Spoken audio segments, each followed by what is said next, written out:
They're labelled illegal, queue jumpers, people with no right to land on Australia's shores. It's said most Australians don't want them, and to protect our borders, these asylum seekers must be stopped, towed back to Indonesia, or if their boats sink, jailed on far-flung Pacific islands.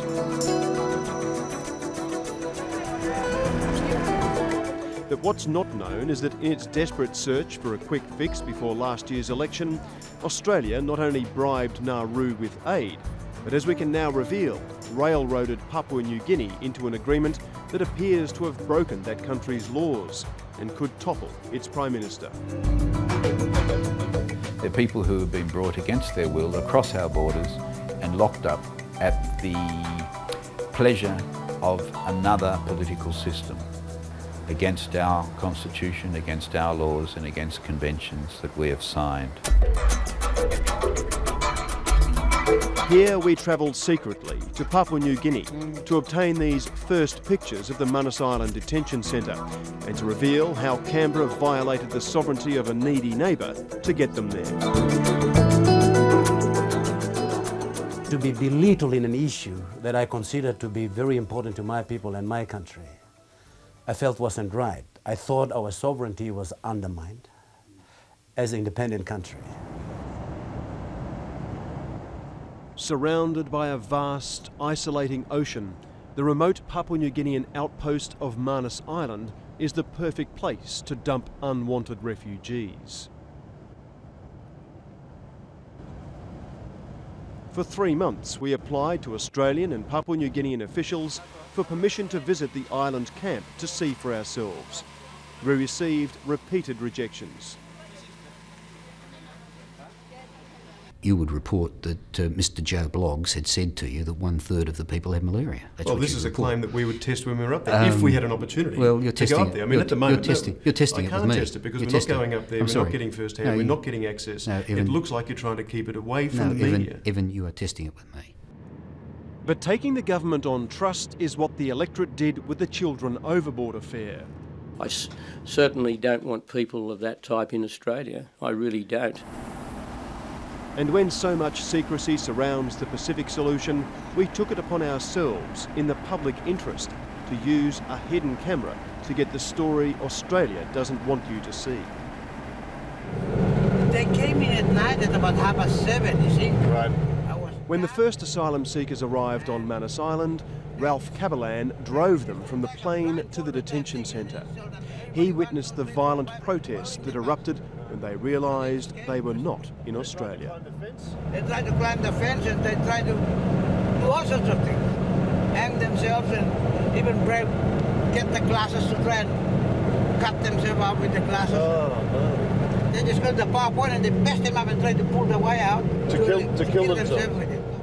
Australia says armed riot police quelled the protest in 2 days. Mr. Cabalan claims the unrest went on for weeks. Travel every day with the securities and them. As soon as one gets up here and grab hold of something, the securities up there tackling him down and chaining him up to the fence and whatever, you know. Today, 364 asylum seekers, 1/3 of them children under 17, remain locked away in this Navy base. A tiny patch of Papua New Guinea turned into the dumping ground for what many argue is an Australian problem.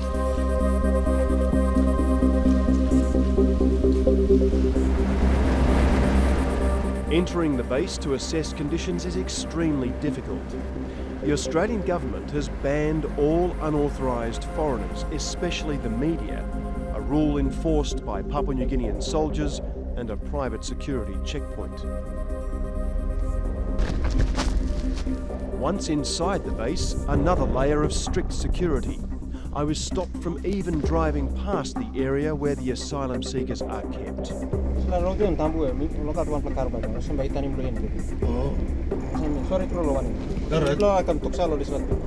Okay, thank you. A world away in Sydney, the man responsible for their incarceration tries to deny the obvious. Under the arrangements that we have, people are not detained. They are. With respect, Minister, they cannot leave that camp. And I know that for a fact. Let me just say that we don't accept that what is happening here is detention. We have arrangements for offshore processing.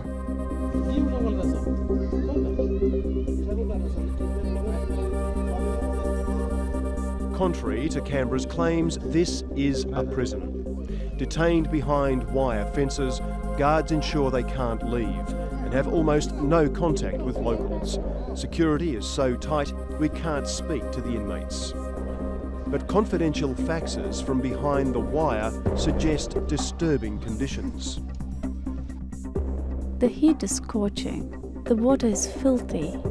We have been introduced to bugs we never knew. We sleep here among snakes and mice.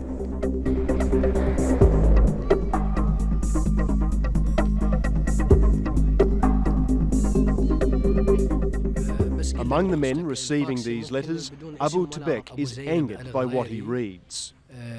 مكتوب بالفاكس قطع بجملون حار ودرجة الحرارة أكثر من 40 وأصيب أكثر من ثلث العدد بالملاريا وقطعوا لكل عائلة مترين. We're dealing with a smaller group of people in which 2 people, I believe, were diagnosed as having malaria and have been treated. I've received a letter from an inmate there who says at least 1/3 of the inmates have malaria. Now those inmates include 54 children who, if they contract malaria, will have that recurring through life. It could be life-threatening for them. I mean, is that a justified... I mean, how do you personally feel about that? It's your policy that's left them in this... Well, no, I don't feel that what you have said is correct. Abu Tebek embodies what some call the cruelty of Australia's new hardline policies. 10 years ago, Abu helped lead this, the Shiite uprising against Saddam Hussein after the Gulf War.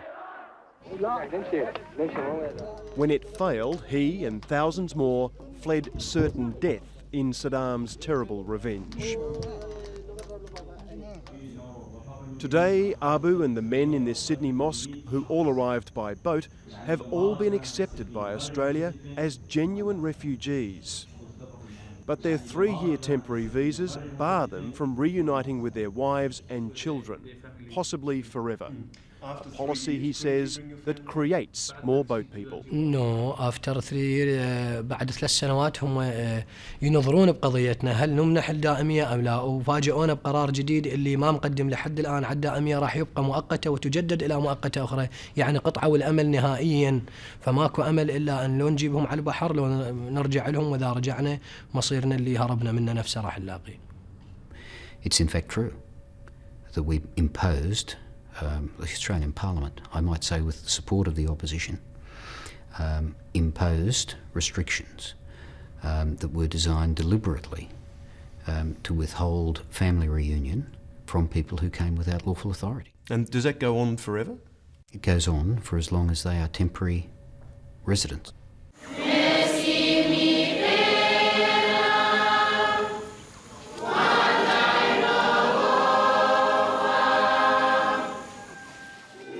Back on Manus Island, Palm Sunday is celebrated just outside the Navy base. Many of these people now have work at the detention centre and, afraid of losing their jobs, refuse to discuss conditions inside. One brave enough to speak is Father Justin Amanio, the priest of the parish that now covers the detention centre. He says the separation of families is taking a terrible toll.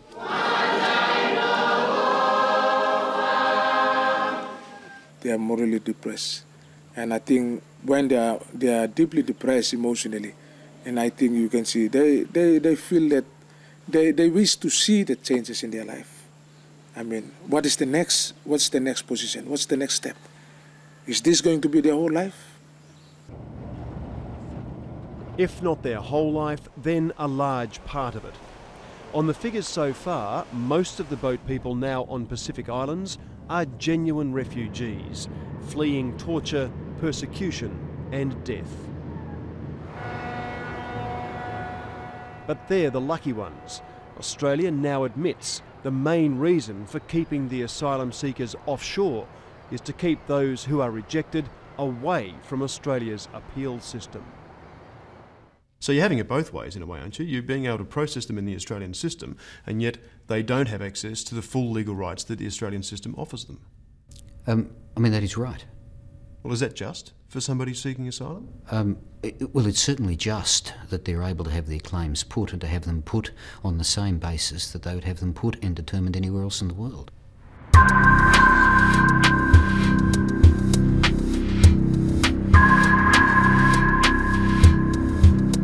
While the Pacific solution may be in Canberra's interests, it appears anything but for Papua New Guinea, where it now threatens the Prime Minister's future and some say has broken the law. The government of Papua New Guinea and of course the Australian government have broken the laws of this country by unlawful detention of the asylum seekers against the express constitutional requirements of Papua New Guinea. Patrick Harricknen, a veteran human rights lawyer, is taking the Papua New Guinean government to court for breaking 4 sections of the constitution relating to unlawful detention. In this case, you can only detain a person only if he or she commits an offence. And whoever is detained has the right to seek legal aid. And this is a case where I'm concerned that the government who is supposed to enforce the laws is, on the other hand, breaking the laws itself.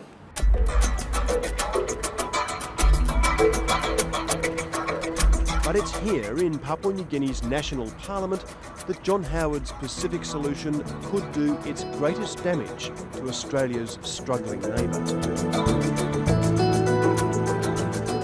3 years ago, it was the crucial votes controlled by this man, John Pundari, that made Sir Mekere Mourata Prime Minister. For his support, the popular kingmaker John Pundari was made Foreign Minister, and with Sir Mekere they made a good team.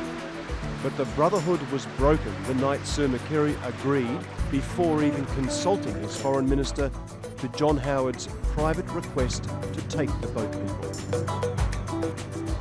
I only learned of the fact that there was already an agreement reached between our 2 Prime Ministers from the delegation that came in from Australia. That delegation was led by this man, Australia's High Commissioner in Port Moresby, Nick Warner.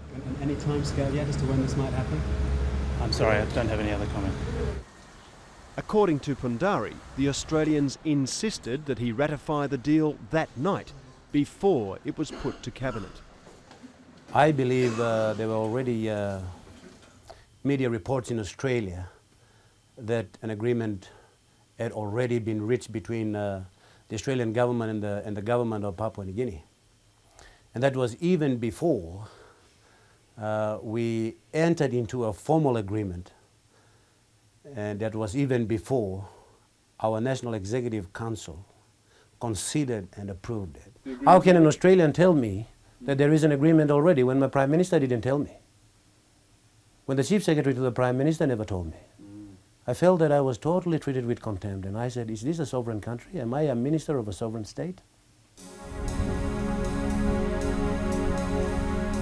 Legally, it seems, Prime Ministers can make such deals. But when Sir Mekere agreed to the Australian Prime Minister John Howard's request to expand Papua New Guinea's intake to 1,000 boat people, again without advice from his own Foreign Ministry, John Pundari had had enough. Pundari wrote to the Australian High Commission opposing the request on the grounds PNG simply wasn't ready. That night, he was called by Sir Mekere and sacked. On an important issue, I thought we should not have been dragged into in the way we were dragged into it.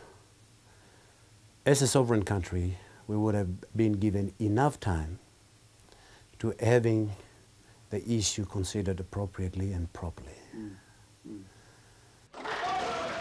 Sir Mekere's actions raise many questions. Why would the Prime Minister breach Cabinet protocol? What inducements or threats did John Howard make? Did Australia, as with Nauru, bribe Papua New Guinea with aid? Well, in the time the agreement was entered into, Papua New Guinea was in desperate need of money. So whether the money came at that time or whether there was a commitment given, this is something that I am unable to confirm. I'm unable to confirm it. Honourable members. Sir Mekere denies the early release of aid was linked to the deal. Philip Ruddock won't speak about it. Well, I'm not able to comment on the specific programming issues in relation to Australia's aid program. I don't know. I'm not able to comment on them. Lawrence Stevens, a former Australian trade official, is now the General Secretary of the powerful Catholic Bishops' Conference of Papua New Guinea. He too is challenging the detention agreement, believing it destabilises Papua New Guinea. You get the impression that Australia has also been making policy on the run without looking very carefully at what it's done. Abuse maybe. The fact of it is, the result of it is, we have done something we shouldn't have done.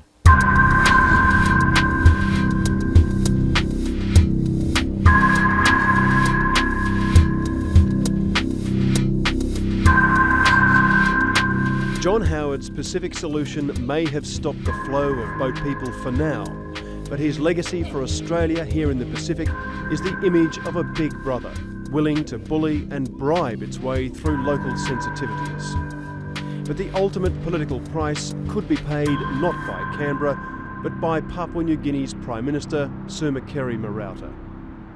The perception that they will get of Mekere definitely will be he's a puppet. It will damage him because if we view a Prime Minister of the nation as such, who people will say that he cannot think and act independently in the interest of Papua New Guinea. Well, generally throughout the country, there was no support for bringing in the asylum seekers in the first place.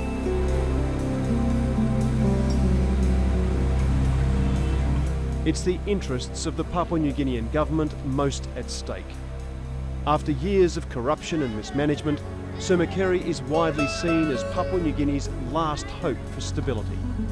A stability very much in Australia's interests, but one that now appears undermined by John Howard's Pacific solution.